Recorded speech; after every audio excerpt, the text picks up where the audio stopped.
Wind bowling. All you need for this is 10 cups, a flat table or bench, balloons, and if not balloons, a paper plate. First thing you have to do is get set up. Set 10 empty plastic cups at the edge of a table in a single file line along the edge. The object of the game is to knock all the cups off the table's edge using only the air from a balloon or a paper plate if you don't have a balloon. You'll do that by blowing the balloon up and aiming the escaping air towards the empty cups. If you don't have a balloon, you can wave the paper plate like a fan with the fan's air hitting the cups.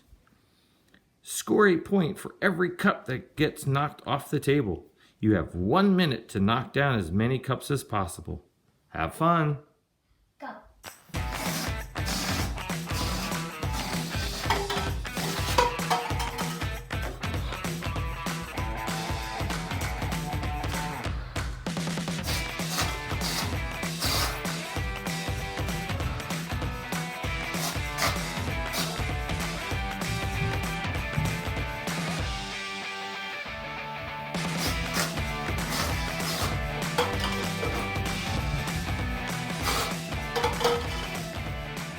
Don't forget to write your score down on the score sheet.